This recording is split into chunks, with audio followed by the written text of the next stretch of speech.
All right, The Glory is a Korean Netflix show about a girl who gets viciously bullied in high school and dedicates her life to seeking revenge as an adult. If you haven't watched it, go watch it. It's really good. Definitely one of the best shows I've seen in a while. So it's unsurprising that it didn't come from Hollywood. Obviously, it touches on things like revenge, how your outlook affects your life, forgiveness, obsession, and the purpose of life in general. I'm going to keep it pretty vague, and I'll give a heads up before any spoilers. So you might think that being bullied in high school and dedicating your adult life to revenge is ridiculous as a concept or excessive, but I'm just going based off of what I've read online. Apparently in Korea, more so than Japan, but also somewhat in Japan, bullying is like insane there. Not that it's good anywhere, but what they do to this girl is essentially torture, and it's based off a real girl. You can read articles about actual stories like this show that happened that are just crazy. So this girl is essentially, in the show at least, I don't know about real life, an orphan, and the wealthy, well-connected girls and a couple guys are the ones bullying her, and they're doing things like burning her with a curling iron, sexually assaulting her. A teacher smacks the shit out of her over and over in front of the entire faculty, and she even goes to the police, and the teacher ends up getting mad at her for wearing her uniform and essentially embarrassing the school. And like I said, from the articles I read online, there were stories about girls being forced to drink urine, people getting hit with baseball bats and ending up seriously injured, like really crazy shit. And I guess they have some kind of juvenile law over there where kids under like 15 pretty much just don't get in trouble for it. And it sounds like they might be trying to change some of their laws to address this stuff, from what I could gather. So this first episode is really brutal to get through because it's the setup for the whole 16 episode season, and you're really just watching her get like physically and psychologically tortured. And then after this first episode, it still references it, but the show gets a lot better from that point on as far as enjoyment and being able to watch it. So the main girl's name is Moo Dong Yoon. And I'll go ahead and say right now, I'm even worse with Korean names than I am with Japanese names. So I'm probably just going to call her the main chick. So she's bullied by 5 people. It's 3 girls and 2 guys. The 3 girls are Park Yeon Jin, who I'm going to call main bitch, Lee Sa Ra, who I'm going to call druggy bitch, and Choi Hai Jeong, who is like the scared bitch. And the 2 guys are Jeon Jae Joon, who's colorblind asshole, and San Myung Oh, who's thug asshole. So we get a montage of her working a shitty factory job after all this bullying because she's forced to drop out. She gets her GED, gets her college degree, and then obviously we're doing a time skip here, so she's an adult. And you get a few time skips in this first like 2 or 3 episodes. So the bulk of the show takes place when she's 36. Obviously in the first episode she's 17, 18, going through GED and college and stuff. She's in her early 20s, and then we leap forward a little bit. She also learns a game called Go, which I don't understand because it looks really complicated, but it's important later on. And she learns this from a med student, Jio Yo Jeong, who I'm just going to call the doctor guy. So after this montage and a couple of time jumps, she's 36. Main bitch is now a weather forecaster, and her husband owns a construction company. Druggy bitch makes art and does drugs, obviously.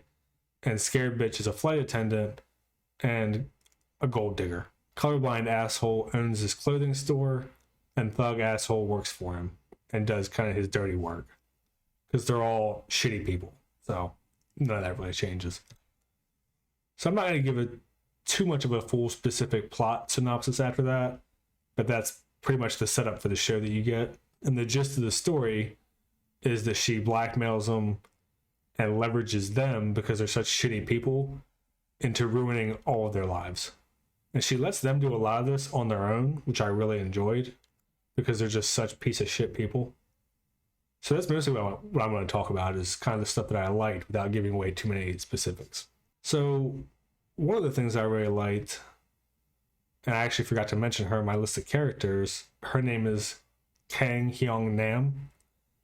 And she is an assistant to the main chick to help investigate everybody and kind of see what's going on with their lives, because she hasn't seen them since she was younger. And Miss Kang, because I can actually pronounce that one, her husband is abusing her and her daughter. So the main girl offers to kill her husband in return for her help. And Miss Kang might be the best character of the show because she's very positive and upbeat despite her circumstances. And she also provides the comic relief for the show. And it's not like crazy over the top, quippiness or stupid comedy. It's just some nice little moments between her and the main girl that are much more light than the rest of the show and what's going on. And she's really important for balancing out the show because the 5 bullies are just complete assholes all the way through. Like, that never changes at any point. They're all completely self-centered and just total dicks. And then the main girl and the doctor guy are both pretty stoic. And the main girl is really bitter, obviously, and she's just obsessed with her revenge. And the show does something really well here, too, with Miss Kang, where it shows the brutality of domestic violence. And I think a lot of stuff kind of holds back in general, where they'll do the thing where, you can hear what's going on, but they don't really show it. And this show kind of just goes for it, which it does a lot of it, pretty much with everything. Another thing that this show does really well that I don't know if you would see in Hollywood anytime soon is the main bitch girl is just a complete cunt. Like, at no point do they try to redeem her. And they give her chance after chance to have kind of her aha moment where she realizes that she's just been a colossal piece of shit. She always doubles down. And she just does a great job of just being a villainous, hateable bitch. Kind of like Joffrey in Game of Thrones. It's very easy to hate her the entire show. And one of the things that I really liked in the show, this is only a few episodes in, it's not really a spoiler, but there's a great scene where they're showing how much of assholes they all are, even as adults, where 3 of the people in their group meet up. I think it's the druggy bitch, the colorblind asshole, and the main bitch.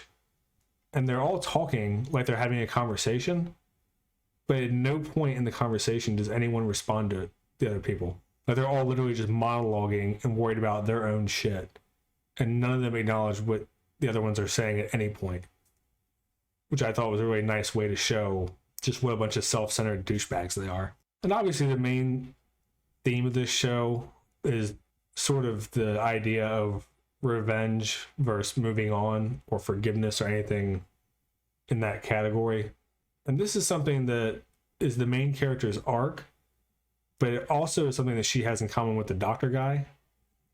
Like I said, I won't get into specifics, but the doctor guy's dad was killed, and the person who did it is in prison, and the doctor guy wants him dead because he's a crazy asshole.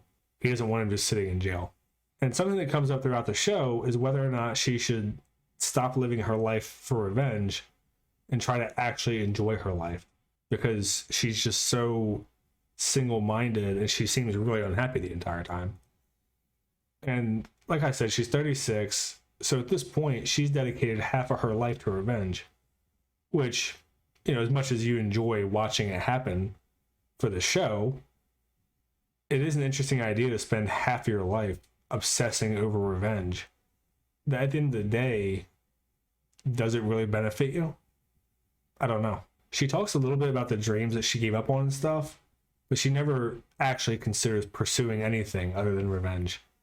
Like, even in the little moments where she is kind of cheered up by Miss Kang, like, she says that she doesn't want to have too many of those moments because she doesn't want to lose her focus or her edge to do what she needs to. And this point really comes to a climax near the end of the story, and this will be a massive spoiler, so you might want to skip ahead a couple minutes if you haven't seen the show.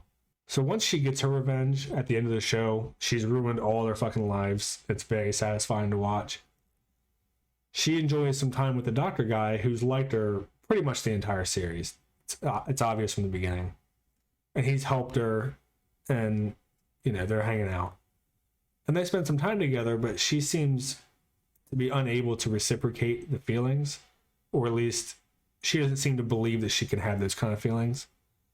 And she goes to kill herself after ditching the doctor guy while they're out, and the doctor's mother actually saves her and pretty much asks her to live for her son so he doesn't have to go through that, and she can try to find some joy in her life. And she kind of says, even if you're just starting out to not make him miserable, maybe you can find happiness later type thing.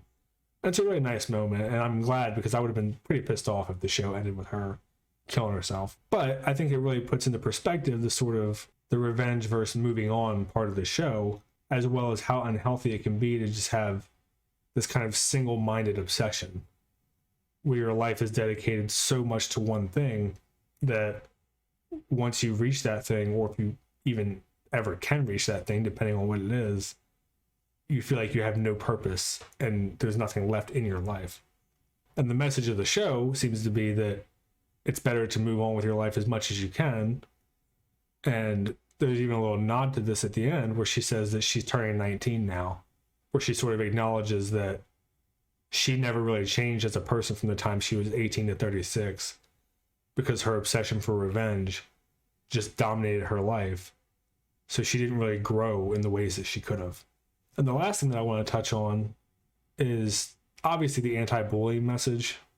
I mean, obviously, it's the crux of the whole show. And the main character, her behavior is molded by her bullying. And she has PTSD. Like, you'll repeatedly see when somebody's cooking and there's meat on the stove and it makes like that little sizzling noise, she flinches or like winces and like really reacts to it. And she's obviously never been with men because of the sexual assault component, and then people can't look at her body because she's got these terrible burn scars all over her. And she even lets the bullying dictate her career path just so she can use it as part of her revenge plan. And it's interesting because, unfortunately, to some minor degree, bullying is always going to happen, but it also has long-lasting impacts on people that shouldn't be ignored. And this show took it to the extreme where it's, way out of line and, like I said, torture.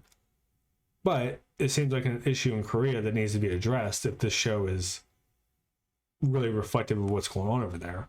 And, media and entertainment, I think, can be a good forum for this kind of messaging where it's something that 99% of people agree on if you can make a good story when you do it.